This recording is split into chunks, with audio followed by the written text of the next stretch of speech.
अस्सलाम वालेकुम। टॉकेट 7 के साथ मैं हूं एतजाज़ नकी और मेरे साथ मौजूद हैं सज्जाद तरीन।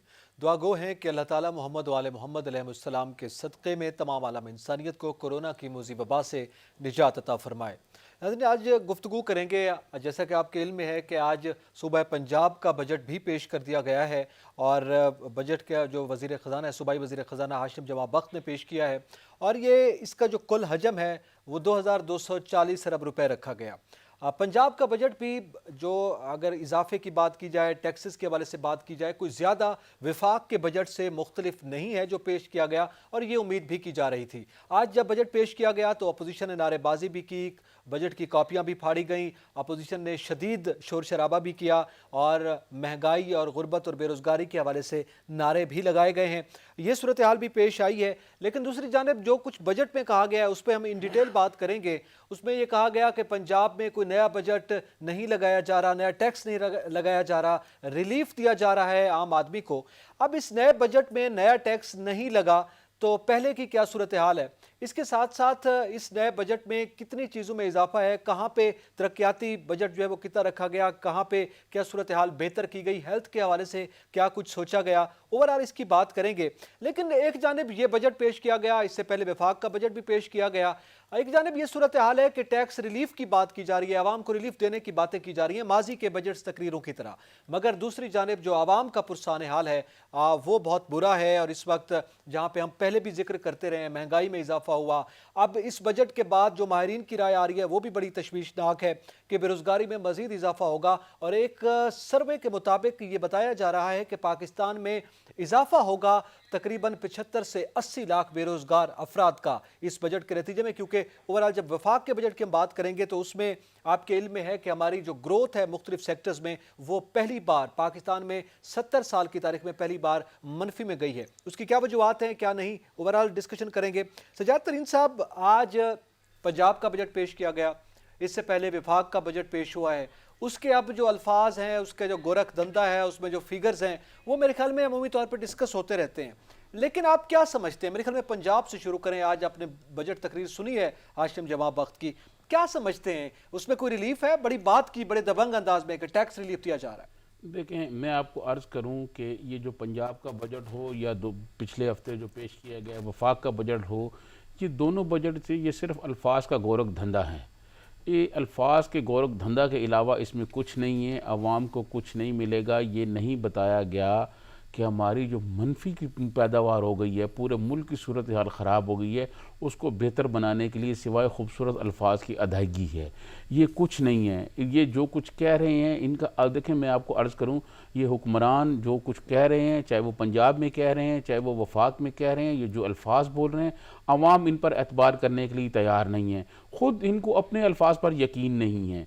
ये जो कुछ कह रहे होते हैं, ये हुक्मरानों को अपनी बात पर यकीन नहीं होता।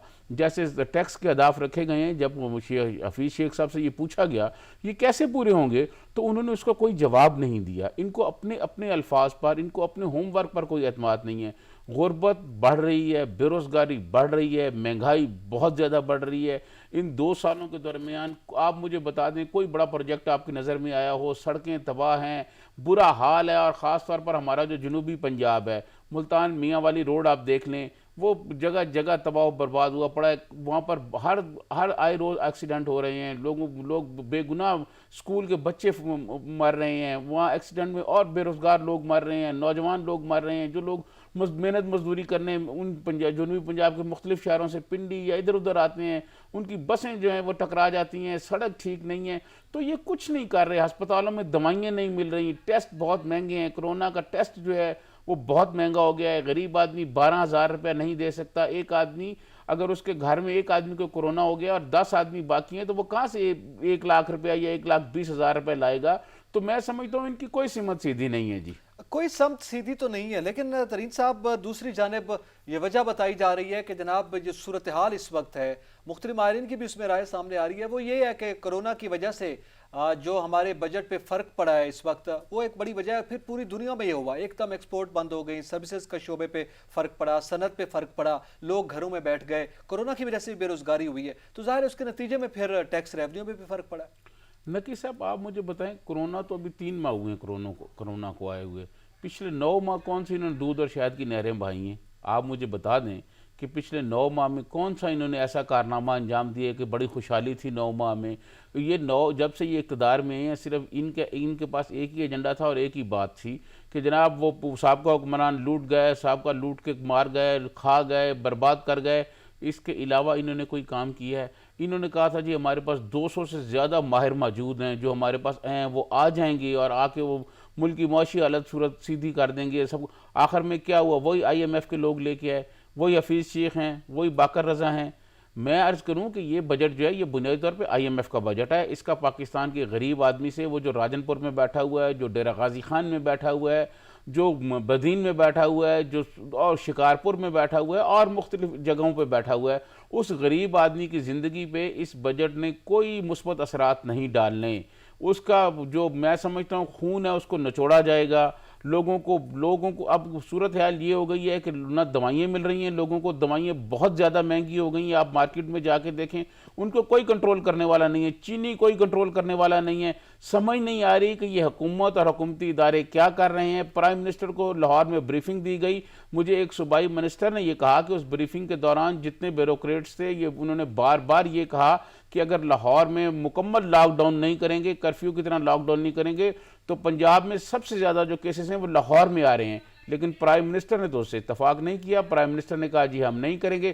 तो आपने अगर नहीं करेंगे तो मुतबादल आप उसके इंतजामात क्या कर रहे हैं? क्या आपने लोगों के लिए, लोग जो SOPs आपने बताए उस पर अमल दरामद करा रहे हैं? लोग तो अमल दरामद नहीं कर रहे। रियासत का काम होता है अमल दरामद कराना। अगर आप अमल दरामद नहीं करा सकते और आप लॉकडाउन भी नहीं कर सकते तो फिर आपने लोगों को मरने के लिए छोड़ दिया है। बस ठीक है, फिर जो बेचारा बच जाएगा वो बच जाएगा, जो मर जाएगा वो मर जाएगा। अच्छा, इसी सूरत हाल में आज जो बात आप कर रहे हैं, आज ख्वाजा आसिफ ने भी बड़े दबंग अंदाज में कौमी असम्बली में इज़हार ख्याल है, उसका दबाव भी दिया गया असद उमर साहब की जानिब से। लेकिन मेरे ख्याल में तकरीबन यही बातें कर रहे थे कि हमने ही तमाम तर मनसूबा जात दिए, इस हुकूमत ने कुछ नहीं किया। जवाब में असद उमर साहब ने यह फरमाया कि जनाब हमारी एक्सपोर्ट बढ़ी हैं, हमारे फॉरेन रिजर्व जो थे वो सूरत हाल ख़राब थी वो बढ़ी है। तो आप कैसे कह सकते हैं कि कोरोना से पहले सूरत हाल अबतर थी और अब एकदम ख़राब हुई है? देखिए, मैं आपको अर्ज़ करूँ, हमारी जो मजमूई कौमी पैदावार है ना, वो मनफी में है। उसको आप मुस्बत लाने के लिए हमें बहुत बड़े जो इनकलाबी इक़दामात करने पड़ेंगे। अगर वो इनकलाबी इक़दामात हम नहीं करेंगे तो उस वक्त तक कोई सूरत हाल बेहतर नहीं हो सकेगी। क्योंकि ये हुकूमत जो है, ये जो आज़ाद व शुमार पेश कर रही है, ये IMF के दिए हुए हैं और IMF इनको कह रही है कि जी आपने ये वाला चीज़ देनी है, आपने ये वाला ये नहीं बताया जा रहा कि भाई ये जो हमारी कौमी पैदावार मनफी में चली गई है इसको दोबारा मुस्बत में लाने के लिए क्या करना पड़ेगा। चलें इस पे हमें मेरे ख्याल में इन डिटेल भी बात कर लेते हैं। हमें अभी ज्वाइन किया है मारूफ माहिर इक़्तिसादियात हैं, किसी तारुफ के मोहताज नहीं, डॉक्टर अशफाक हसन साहब हमारे साथ मौजूद हैं। डॉक्टर साहब बहुत शुक्रिया वक्त देने का। सर, आज पंजाब का बजट पेश हुआ, इससे पहले वफाक का बजट पेश हुआ, आपके सामने है ये फिगर्स, टैक्सेस के हवाले से भी बात की गई। आज पंजाब में तो ये कहा गया कि जनाब रिलीफ दिया जा रहा है, दीगर फिगर्स भी बताए गए हैं। लेकिन जब हम पूरी पिक्चर देखें तो एक आम आदमी के लिए आप क्या समझते हैं कि ये बजट कितना फायदेमंद होगा? एक तरफ आम आदमी है, दूसरी जानिब मईशत की बात की जा रही है। मुझे ये नहीं पता चल रहा कि आप किस बजट की बात कर रहे हैं। अभी आपने पंजाब का जिक्र किया, फिर आप कुछ और बजट की बात कर रहे हैं। विफाक के बजट पे बताइए, तो मुझे समझा दें। विफाक के बजट पे सर, मरकज की बात। ठीक है, ठीक है। देखें, ये जो बजट है ये इसको इस तरीके से समझे कि इसके दो पर्पस थे। एक पर्पस ये था कि जुलाई 1 के बाद हुकूमत के जो अखराजात हैं उसकी कहीं पार्लियामेंट्री अप्रूवल चाहिए होती है उनके लिए जी। वो गैर कानूनी आता है जब तक पार्लियामेंट ना अप्रूव करे। तो उसके लिए कोई एक डॉक्यूमेंट पार्लियामेंट में पेश करना था ताकि उसकी अप्रूवल हो जाए और जुलाई 1 से अखराजात गवर्नमेंट कर सके। और दूसरे जो मकासद थे, जो IMF का प्रोग्राम हमारा हेल्ड अप हो गया है तो उसको दोबारा रिवाइव करना था। तो रिवाइव कैसे करते? आपने देखा था कि अप्रैल के महीने में IMF ने हमें $1.4 बिलियन का एक रैपिड फाइनेंसिंग इंस्ट्रूमेंट के जरिए से हमें पैसा दिया था। और वो जो डॉक्यूमेंट रिलीज किया था उसमें जो अहदाफ हैं, चाहे वो ग्रोथ रेट के हों, चाहे वो बजट के हों या बाकी जो जो मैक्रो इंडिकेटर्स हैं उसके हों, हमने पूरी कोशिश की है कि उसी के इर्द गिर्द अपने बजट के नंबर को डाल दिया जाए। इसका मतलब ये हुआ कि हमने पाकिस्तान और इसके जो एनवायरनमेंट है इसको मद्देनजर नहीं रखा। हमने आईएमएफ के प्रोग्राम को रिवाइव करना है, तो हमने आईएमएफ के जो स्टाफ है उनको एक लिवरेज हमने दिया, उनकी एक फेस सेविंग की, कि उसी डॉक्यूमेंट के इर्द गिर्द हमने अपने बजट के अहदाफ रख दिए। अब इसी के बेसिस को बनाकर आईएमएफ के जो स्टाफ है वो अपने बोर्ड के पास जाएंगे कि जी पाकिस्तान में देखें, हमारे जिस तरीके से हमने कहा था मोरलेस उसी पैमाने पे इनकी फिस्कल कंसोलिडेशन हुई है, लिहाजा हम रिक्वेस्ट करते हैं कि आप जो ट्रांस हमने रोका हुआ था सेकंड ट्रांच 450 मिलियन का, वो रिलीज कर दिया जाए। तो वो रिलीज हो जाएगा, तो ये उसके लिए था। तीसरी चीज ये है कि अभी प्राइम मिनिस्टर बार बार एक लफ्ज कह रहे हैं कि ये अगस्त में जाके ये कोरोना के जो क्राइसिस है ये पीक पे पहुंचेंगे। तो आप देखेंगे कि अगस्त सितंबर में यही वजारत खजाना ये कहेगा कि जब हम बजट बना रहे थे उस वक्त एक ग्राउंड रियलिटी थी, आज की ग्राउंड रियलिटी बिल्कुल बदल गई है, लिहाजा इस बजट में आप रद्दोबदल करेंगे। तो फिर आप देखेंगे कि सितंबर वगैरह के महीने में एक और रद्दोबदल होगा, और ये रद्दोबदल चलता जाएगा, इसलिए कि कोरोना का इम्पैक्ट इतना अनसर्टन है कि कब क्या होगा किसी को, दुनिया में किसी को नहीं पता। तो इसलिए आप समझ लें कि ये एक रोलिंग सा बजट है, इसको इतना सीरियसली ना लें। डॉक्टर साहब ये जो इन्होंने बजट में टैक्स के अहदाफ रखे हैं, ये कैसे पूरे होंगे? क्या इनके लिए ये कोई नया टैक्स लगाएंगे? जैसे आपने कहा कि अगस्त सितंबर में फिर कुछ ये तब्दीली करेंगे, तो उसमें कोई मिनी बजट फिर लाएंगे जिसमें टैक्स की भरमार करेंगे? देखिए, मैंने अभी इतने डिटेल आपको समझाया कि जो डॉक्यूमेंट आईएमएफ ने अप्रूव किया था अप्रैल 2020 में, जब उन्होंने $1.4 बिलियन के लोन हमें दिया, तो उसमें जो जो अहदाफ थे टैक्स के रेवेन्यू के, वहां पर उन्होंने 5100 रखा हुआ था, हमने तकरीबन 50 कर दिया, यानी कि 5000 कर दिया। तो हम 95% के करीब, उनके करीब हैं। यही लेवरेज लेकर आईएमएफ का स्टाफ जाएगा बोर्ड के पास कि जो हमने अप्रैल के महीने में अहदाफ दिए थे, हुकूमत पाकिस्तान 90 से 95% तक बिल्कुल उसके करीब है। तो लिहाजा हम समझते हैं कि आप पाकिस्तान को सेकंड ट्रांस जो है वो रिलीज कर दिया जाए। इसका ग्राउंड रियलिटी से कोई ताल्लुक नहीं है। ये रेवेन्यू कितना होगा कितना नहीं होगा, ये मिनिस्ट्री ऑफ फाइनेंस को नहीं पता कि कितना होगा। ठीक है, ये अल्लाह वास्ते चलता जाएगा इसी तरीके से। अब ये एफबीआर पे है कि जितना इकट्ठा कर ले, बस खत्म हो गया। लेकिन डॉक्टर साहब, हम ये जानना चाह रहे हैं, आपने बिल्कुल बड़ी वाज़ेह सी और बड़ी हकीकी पिक्चर पेश की है। ये आईएमएफ बजट है, यानी जैसे आपने फरमाया कि जब ग्राउंड रियलिटीज अगर तब्दील होती हैं या हुकूमत ये सितंबर में जाकर कहेगी कि ग्राउंड रियलिटीज तब्दील हो गई हैं, तो क्या इन अहदाफ में कोई रद्दोबदल मुमकिन है उस जमाने में जब वो ट्रांच भी क्लियर हो जाती है? देखें, उस वक्त तक तो सेकंड ट्रांस जो हमें मिल चुका होगा, हमारे रिजर्व में थोड़े पैसे भी आ जाएंगे। अब ये डिपेंड करता है कि आईएमएफ के जो है स्टाफ वो कितना सख्ती करता है हम पे। मेरे लफ्ज पे गौर करें, सख्ती कितना वो हम पे सख्ती करता है कि नहीं, ये अहदाफ आपने पूरे करने हैं। आप यकीन करें कि मिनिस्ट्री ऑफ फाइनेंस के तमाम स्टाफ सर नीचे और पैर ऊपर करके खड़े हो जाएं, फिर भी उसके करीब नहीं पहुंच सकेंगे। जो इकोनॉमी में जो दमखम है उससे 4100 से ज्यादा इकट्ठा नहीं कर सकेंगे। बिलियन की बात कर रहा हूं, 4000 to 4100 बिलियन वो इकोनॉमी से जो इकोनॉमिक एक्टिविटी है उससे इतना ही जनरेट हो सकता है। इसके अलावा तकरीबन 700-800 बिलियन जो इकट्ठा करना है वो कहां से, इस मईशत में तो दम खत्म हो गई है, तो कहां से होगा। लेकिन अगर वो जिद पे आ जाए पाकिस्तान को नुकसान पहुंचाने के लिए, तो वो कहेंगे आप मिनी बजट लाए, वो टैक्स लगेगा, फिर वो क्राइसिस वो यही चलता रहेगा।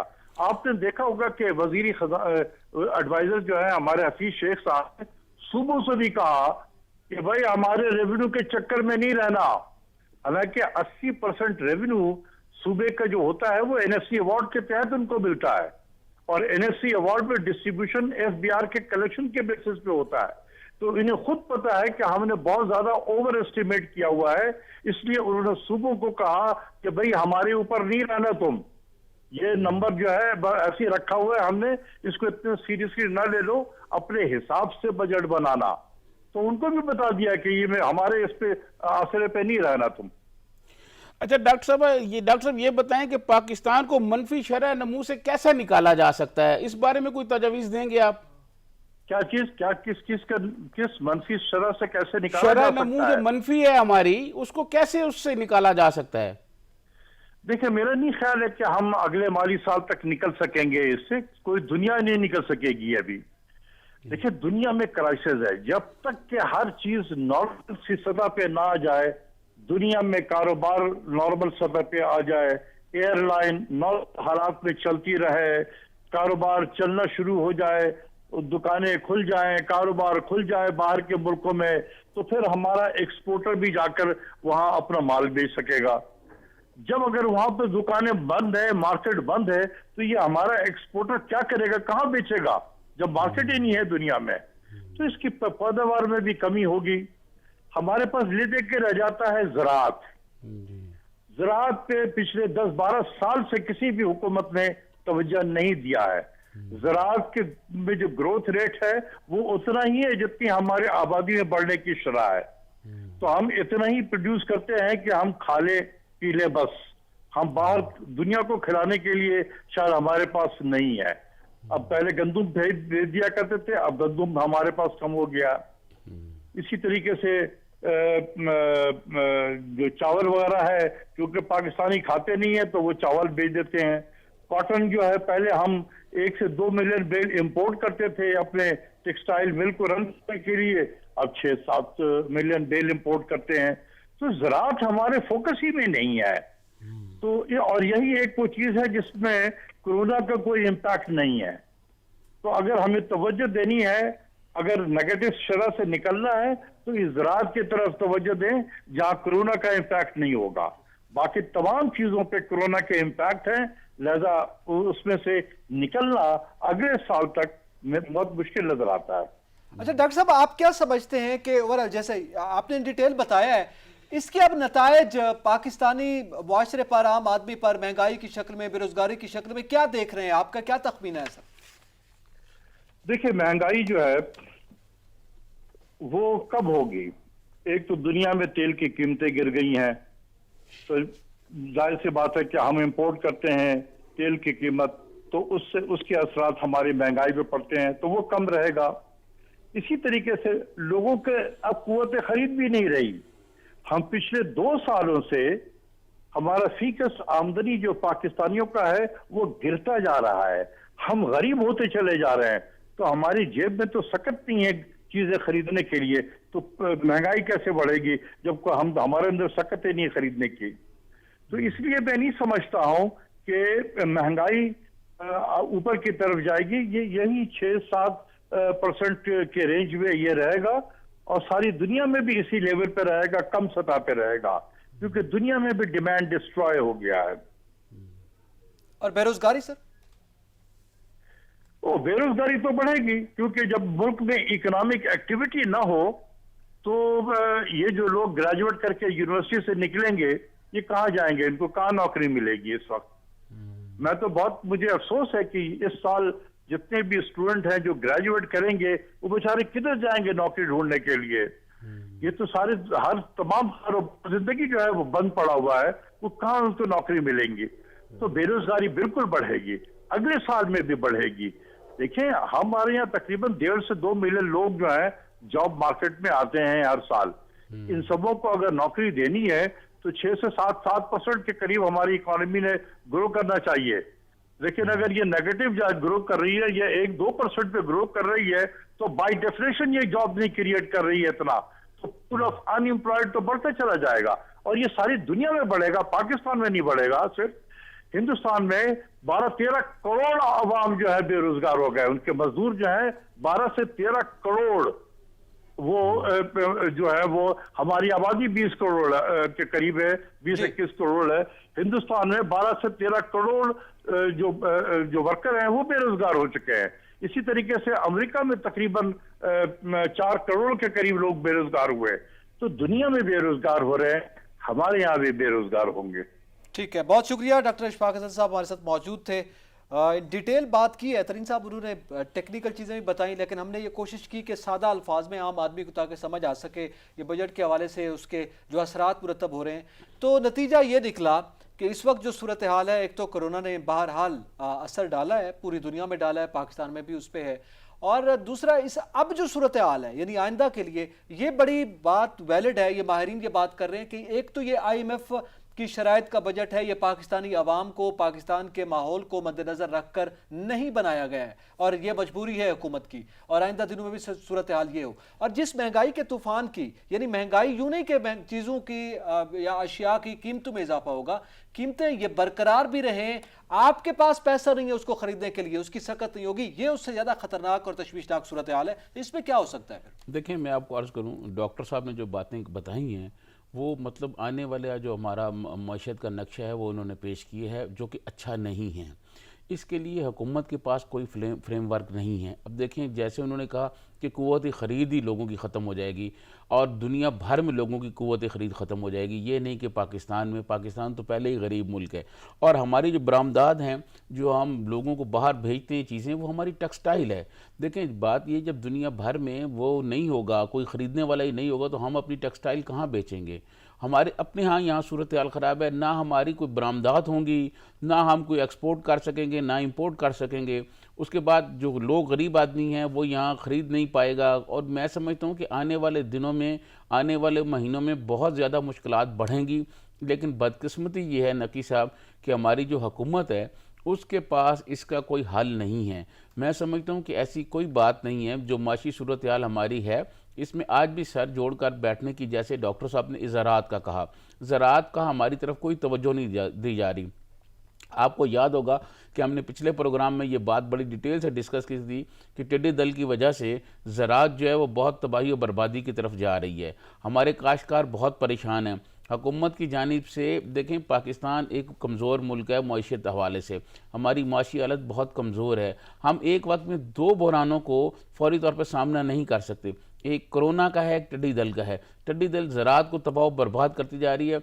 हमारा जनूबी पंजाब जो है और वो पूरा जो चोलिस्तान का इलाका है, इस तरह हमारे जो कपास के एरिए हैं, जो गंदम वाले एरिए हैं, और जो हमारे बागात हैं, आमों के बागात हैं, वो सारे के सारे जो हैं वो तबाह बर्बाद हो गए हैं। हुकूमत ने इस जानिब कोई तवज्जो नहीं दी, जबकि मैं समझता हूँ कि सदर आसफ अली जरदारी साहब ने 1 साल पहले, पिछले साल बजट से पहले जब वो आए थे तकरीर करने, तो उन्होंने उस वक्त कहा था कि मैं खुद काश्तकार हूँ, टिड्डी दल आ रही है और वो बहुत ज़राअत को तबाह करेगी, हुकूमत उस तरफ तवज्जो दे। हुकूमत सिर्फ़ और सिर्फ एहतसाब करती रही है, लोगों को पकड़ती रही है और उनसे भी पैसे नहीं निकलवा सकी।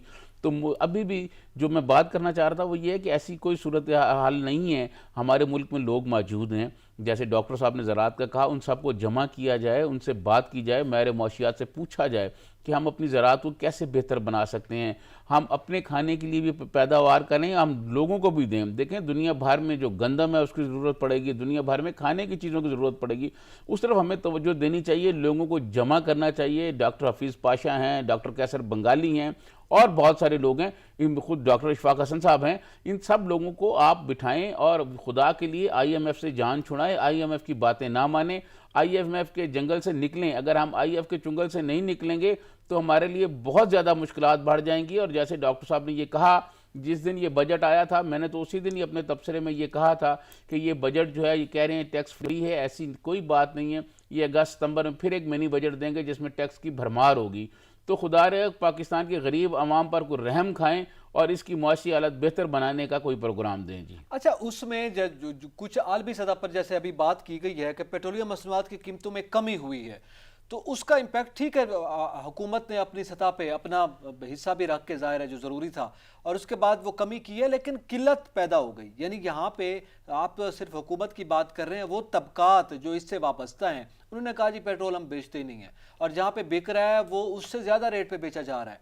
तो अब जाहिर है ये भी तो इसी सोसाइटी का हिस्सा है। ये और ज़्यादा मेरे ख्याल में ख़तरनाक सूरत हाल है। अगर कहीं पे इसी तरह कीमत है, हुकूमत की जानिब से ये कहा गया कि चीनी फ़ी किलो 70 रुपये जो है वो उसकी कीमत रख दी गई है और उस पर अमल दरामद किया जाए। सूरत हाल यहाँ पहुँची है कि अभी तक 80 से 100 के दरमियान में चीनी है वो नहीं बेच रहा, जो उसको माफिया का बार बार नाम देते हैं वज़ीर आज़म साहब। ये भी एक तबका है, उस पर भी हम बात करते हैं। और फिर जो सेक्टर्स नेगेटिव में गए हैं और हमारा एक सेक्टर है ज़राअत का जो पॉजिटिव में रहा है इस मुश्किल सूरत हाल में भी, उसे कैसे बेहतर किया जा सकता है, इस पर भी बात करते हैं। ब्रेक के बाद हमारे साथ रहिएगा।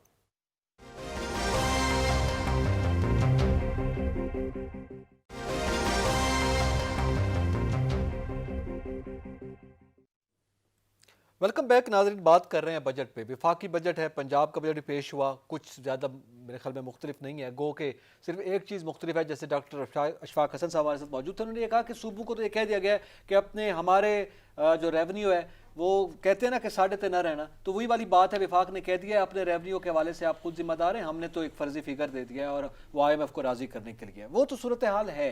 लेकिन तरीन साहब सवाल ये है, ज़राअत की बात की, उसमें हम डिटेल बात करते हैं, वो बड़ा ज़रूरी सेक्टर है हमारा।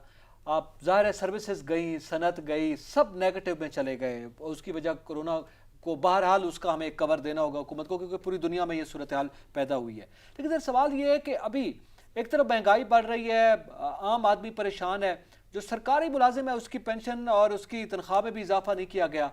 आप क्या समझते हैं, ये कोई जस्टिफाइड फैसला है? देखें, मैं आपको अर्ज़ करूं कि ये बहुत बड़ी नाइंसाफ़ी है। एक तरफ तो आप लोगों की तनख्वाहों में इजाफा नहीं कर रहे, सर महंगाई बहुत ज़्यादा है। दूसरी तरफ बहुत बड़ी तादाद में लोग बेरोज़गार हो गए हैं, ठीक है जी। और डॉक्टर हफीज़ पाशा ने तो ये भी कहा है कि आइंदा साल ये जो इन्होंने बजट पेश किया है इसके 70 से 80 लाख लोग और बेरोज़गार हो जाएंगे। तो पुराने लोग जो मुलाजमीन हैं उनके लिए आप तनख्वाहें नहीं दे पा रहे, इजाफा कोई नहीं कर पा रहे आप उनकी तनख्वाहों में, और बेरोज़गारी का एक तूफ़ान आ रहा है। अभी डॉक्टर अशफाक हसन साहब ये कह रहे थे कि ये जो नए बच्चे आएंगे यूनिवर्सिटियों से निकल के, इनके लिए कहीं कोई नौकरियां नहीं हैं।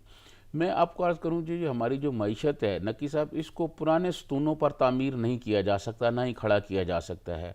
अब मैं ये समझता हूँ कि हमें अपनी मईशत खड़ी करने के लिए नई बुनियादें तलाश करनी पड़ेंगी। वो नई बुनियादें क्या होंगी उस पर जायज़ा लेना चाहिए। ये जो पुरानी बुनियादें हैं ये खड़ी बिल्कुल नहीं हो सकती, ये बहुत सूरत हाल ख़राब हो गई है। और अगर नई बुनियादें हमें तलाश ना की गई तो फिर ये मईशत खड़ी नहीं होगी, फिर बेरोज़गारी भी होगी, फिर महंगाई भी होगी। और जैसे डॉक्टर इशफाक हसन साहब ने कहा कि महंगाई अगर होगी भी तो लोगों के पास जब कुव्वत ख़रीद ही नहीं होगी, लोगों के पास ख़रीदने की हिम्मत ही नहीं होगी, ख़रीदने के लिए कुव्वत ही नहीं होगी, तो वो फिर चीज़ें चाहे 100 रुपये की हों चाहे 500 रुपये की, उससे कोई फ़र्क नहीं पड़ेगा।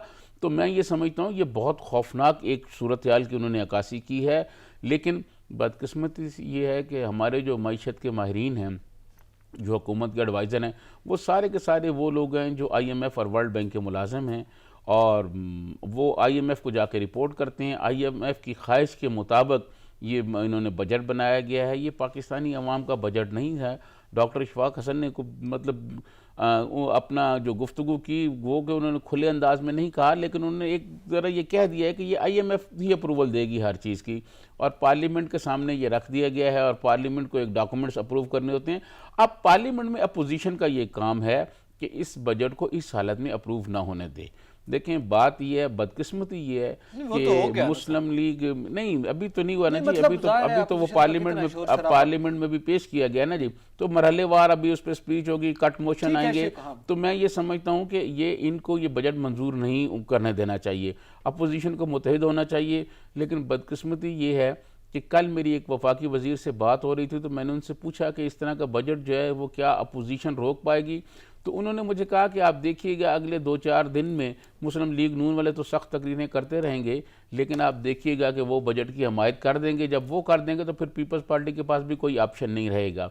बल्कि कल 2 वज़रा के साथ मैं बैठा हुआ था, उन्होंने ये कहा कि मुस्लिम लीग में तमाम लोग, मुस्लिम लीग नून नवाज़ की बात कर रहा हूँ, उन्होंने कहा तमाम लोग वही बात करेंगे, वही काम करेंगे जो हुकूमत चाहेगी, सिवाय एक शाहिद खाकान अब्बासी के, क्योंकि शाहिद खाकान अब्बासी अभी कंट्रोल नहीं किए जा रहे और वो बात करते हैं शाहिद खाकान अब्बासी जो मरियम नवाज साहबा की सोच है। बाकी तमाम मुस्लिम लीग जो है उसने कहा वो वही बात करेगी जो हुकूमत चाहेगी, जिस तरह बजट क्या हुकूमत मतलब नून लीग के चाहेगी। बाकी अरकान हुकूमत से मिल गए हैं, आप ये कहना हुकूमत से चाहते हैं? मिल नहीं गई जनाब। शहबाज शरीफ साहब की जो है देखिए, वो राय मुख्तलिफ है। शहबाज शरीफ और जो बाकी हुकूमती जो अपोजिशन के नून लीग के अरकान हैं, वो उनसे मामला तय हो चुके हैं।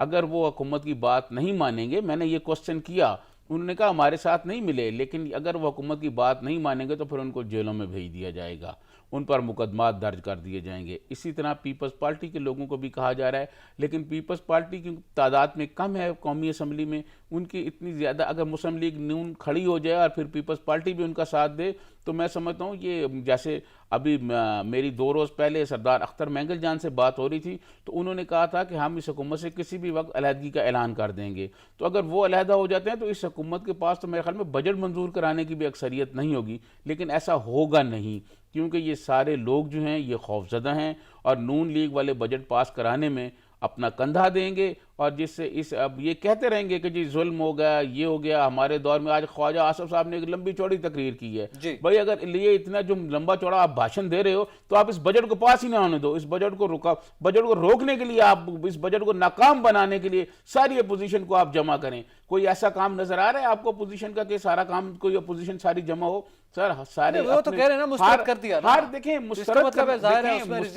मुस्तरद करने की बात नहीं है ये। देखें नकी साहब, कौमी असम्बली में बजट पास कराने के लिए एक बाकायदा प्रोसेस होता है, उस पे कट मोशन आते हैं। जब कट मोशन आए तो उसमें वो कोशिश करे कि कट मोशन जो अपोजिशन के वो कामयाब हो और हुकूमत को नाकामी हो। जब हुकूमत को नाकामी हो तो बजट पास, जो हुकूमत बजट नहीं पास कराती वो खुद ब खुद गिर जाती है। अपोजिशन वाले ये काम नहीं करेंगे, ये तकसीम हो जाएंगे। आप तकसीम हो जाएंगे, वो तकसीम है पहले से ही किसी हद तक है। क्या पीपल्स पार्टी ने सिंध में बजट नहीं देना?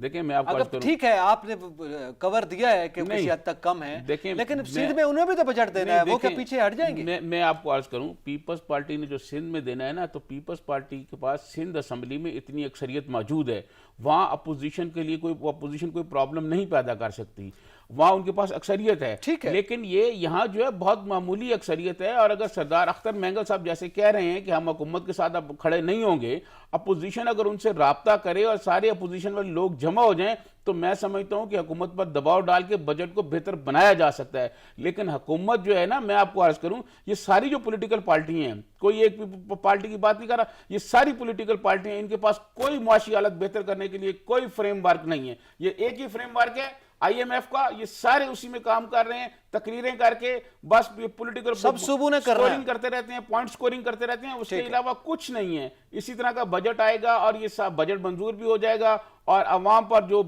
जुल्म है वो इसी तरह जारी रहेगा। कोई अपोजिशन, कोई हुकूमत आदमी सिवाय तकरीरों के और सिवाय मीडिया पे प्रेस कॉन्फ्रेंस करने के अलावा और कुछ भी नहीं करेंगे। और वैसे उनको मेरे ख्याल में वो सियासी तौर पर ठीक ही तो कर रहे हैं। सजाद तरीन साहब, वो क्यों इसको रेजिस्ट करें एक ऐसे बजट को जिसमें हुकूमत की अपनी बदनामी हो रही है, जिसमें अवाम खुद मुखालिफ हो रही है हुकूमत की, वो और अपोजिशन का काम खुद हुकूमत अपने साथ कर रही है। जिस तरह पेंशन में, तनख्वाहों में इजाफा ना करना, फिर टैक्स का बोझ अवाम पे पड़ेगा, फिर महंगाई बढ़ेगी, रोजगारी बढ़ेगी, और उसके लिए कोई फिर प्लान नहीं है हुकूमत के पास। तो एक तो ये प्लान है और एक ये बजाते खुद बजट बता रहा है कि अवाम इस पे चीखो पुकार करेगी, तो अपोजिशन को जरूरत क्या है रेजिस्ट करने की? उनको तो खुश होना चाहिए। मैं आपको अर्ज करूं, अपोजिशन जो है ना वो एक मुतबादल प्लान देती है, वो कौम के सामने एक मुतबादल प्रोग्राम रखती है। ये हमारे मुल्क में बड़ा शोर होता है जी, भुट्टो ने ये किया, भुट्टो ने ये। भुट्टो जब अयूब खान से अलहदा होके आए तो उन्होंने बेकायदा मुतबादल एक मुआशी प्रोग्राम दिया, उस प्रोग्राम की वजह से जुल्फकार अली भुट्टो रातों रात मुल्क के पॉपुलर लीडर बन गए। इस वक्त जो जितनी अपोजिशन जमाते हैं उनके पास कोई मुआशी मुतबादल प्रोग्राम नहीं है, इसीलिए वो तकरीरें करते हैं, बहुत लंबी लंबी तकरीरें, बड़ी बड़ी बातें करेंगे, लेकिन वो ये नहीं बता सकेंगे कि इस वक्त जो मुआशी सूरत हाल है, इस वक्त जो परेशानियां हैं, इस वक्त जो हमारे साथ जो कुछ जुल्म हो रहा है, उससे कैसे निकला जा सकता है, आम आदमी की हालत कैसे बेहतर बनाई जा सकती है। ख्वाजा आसिफ की आपने तकरीर नहीं सुनी पूरी? आज ख्वाजा आसिफ ने हल बता दिया। उन्होंने कहा जी एक काम कर दें, 2 बंदों के नाम मैं बताता हूं, उनके नाम आप ECL में डाल दें और मसला सारा मईशत का हल हो जाएगा। यह अपोजिशन की हिकमत अमली है। एक है गवर्नर स्टेट बैंक बाक़िर रज़ा का नाम ECL में डाल दें और दूसरा अब्दुल हफीज शेख का नाम ECL में डाल दें, सारे मामले हल हो जाएंगे। हल तो बता दिया। देखें बात यह, उन्होंने तो ये एक तंज की है ना उन पर। बात ये है कि क्या ये बदकिस्मती नहीं है कि कोई भी पॉलिटिकल पार्टी जो है उसके पास अपना वज़ीर ख़जाना ही नहीं होता। ये जो खान साहब बातें कर रहे थे कि इतने माहिरीन हमारे पास मौजूद हैं और हमने टीम, आप ये देखें 22 साल खान साहब कहते हैं जी मैं 22 साल को स्ट्रगल करता रहा हूँ। 22 साल क्या खाक स्ट्रगल की है कि आपके पास एक वजीर ख़जाना नहीं है, वो भी IMF को आपने रखा हुआ है, जो पहले पीपल्स पार्टी को सर्व करके आप इधर आ गया है।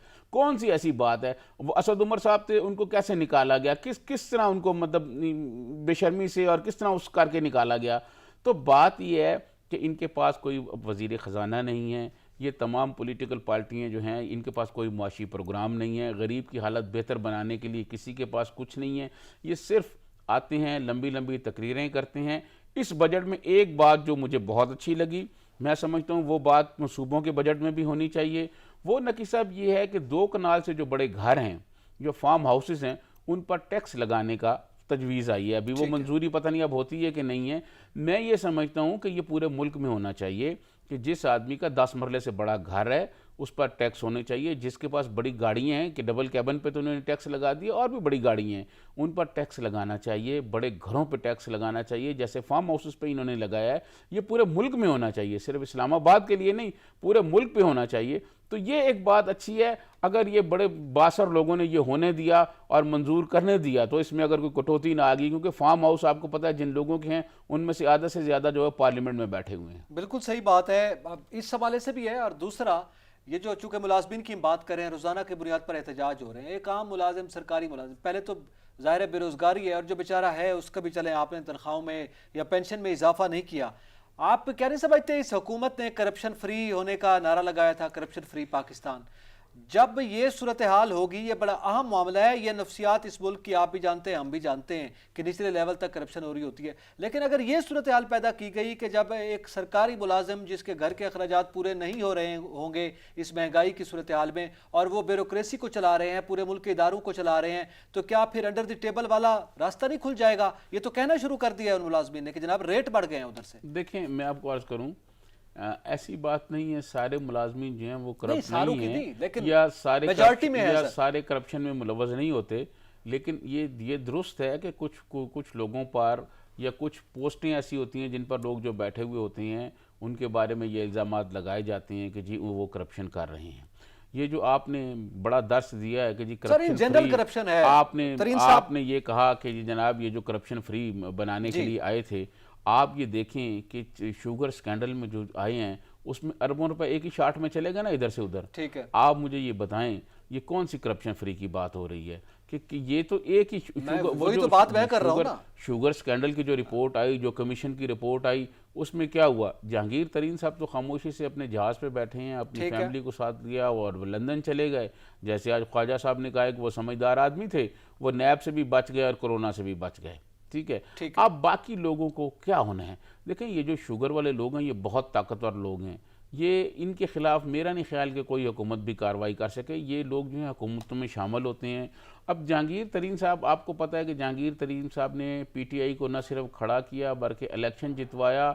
इलेक्शन जितवाने में उनका बड़ा रोल था। फिर जहांगीर तरीन साहब ने हुकूमत बनवाने में जो रोल किया है वो भी आपके सामने है कि आज़ाद MPs MNAs को कैसे उन्होंने पकड़ा, कैसे उनसे मामलात किए।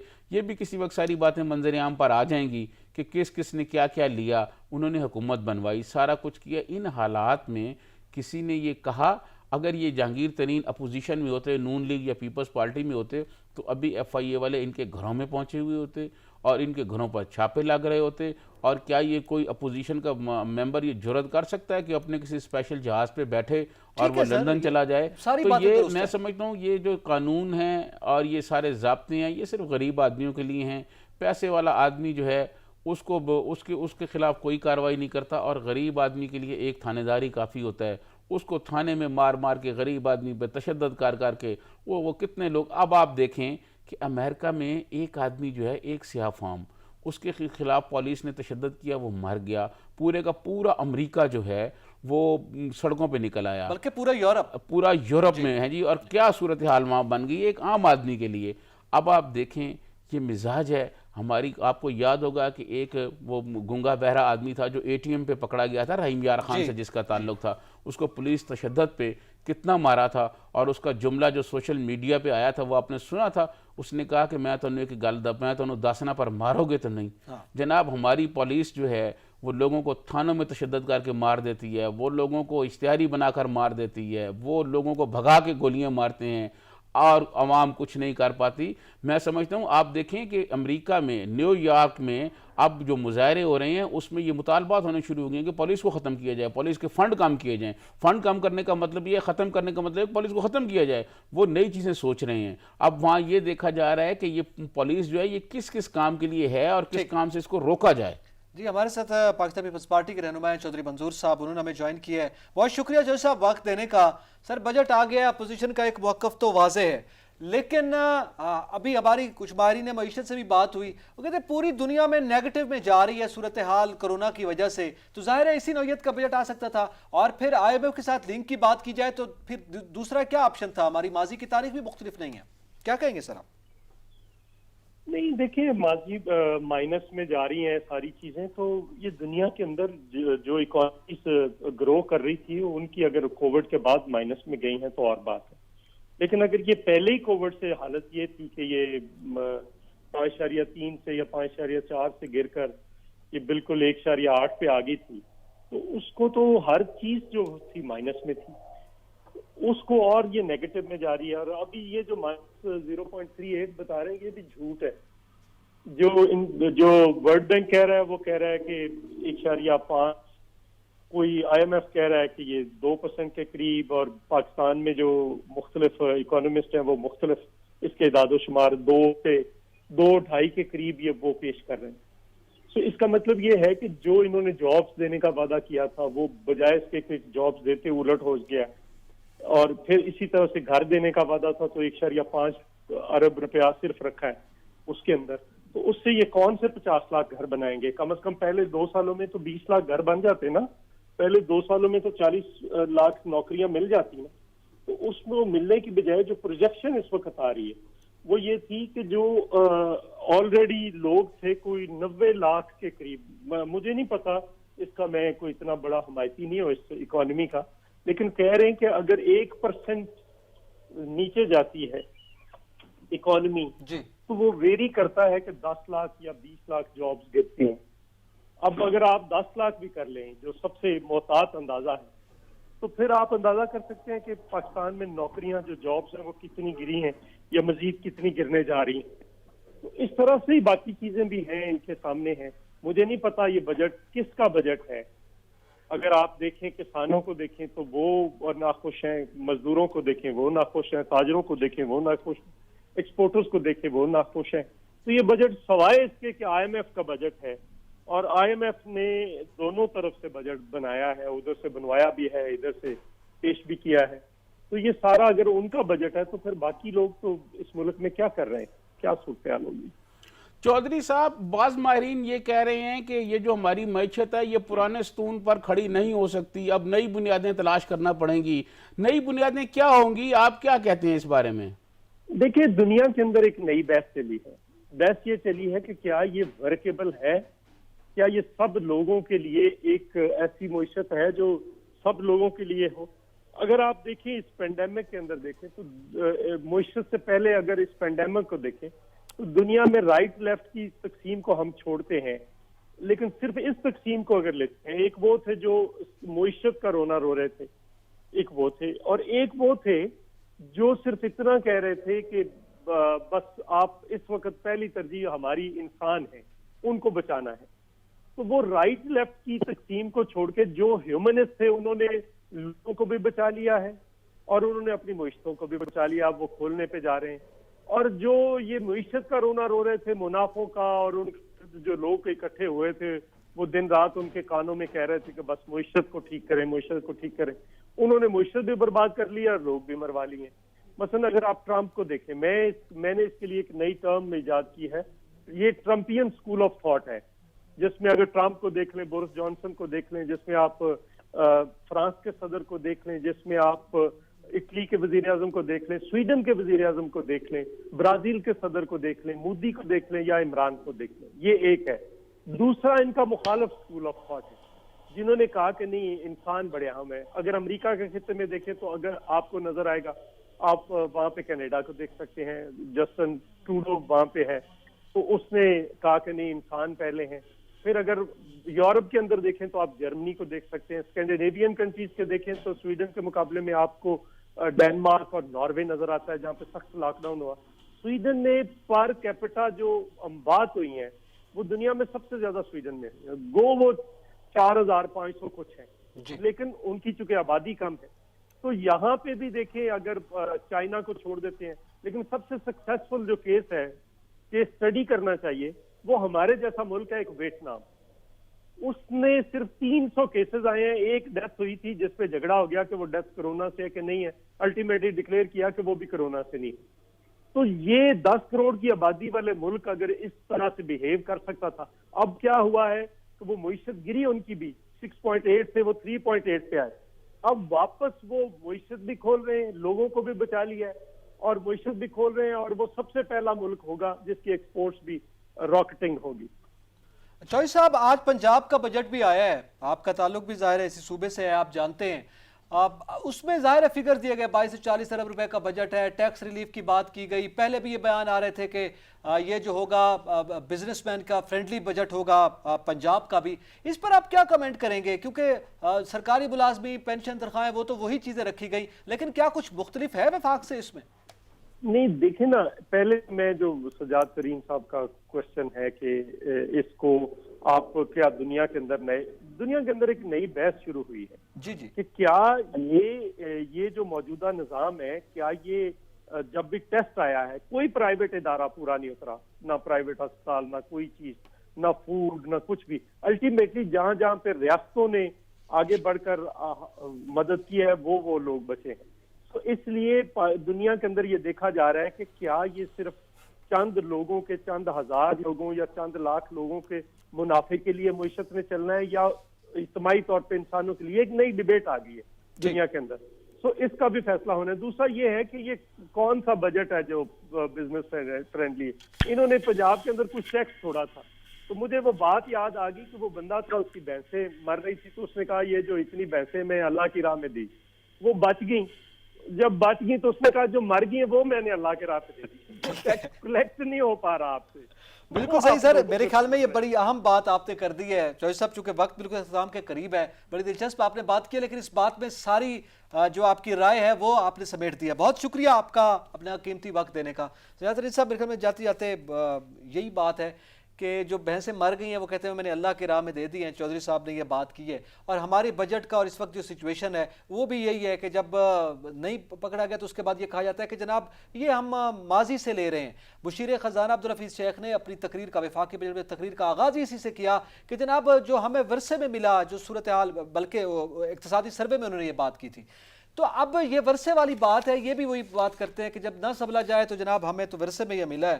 तो अब 2-2.5 साल के बाद आपने क्या किया है, ये सवाल भी है। लेकिन ये बड़ा अहम सवाल है कि अब आइंदा हमें सोचना होगा, हमारे पैराइए, हमारे एंगल्स, हमारे सेक्टर्स जो हैं वो तलाशना होंगे कि हमें कैसे आगे बढ़ना है, क्योंकि सूरत हाल मुआशी तौर पर पाकिस्तान में पूरी दुनिया की तरह बहुत ही तशवीशनाक है। एतजाज़ नकी से सजाद तरीन को इजाज़त दीजिए। अल्लाह हाफ़िज़।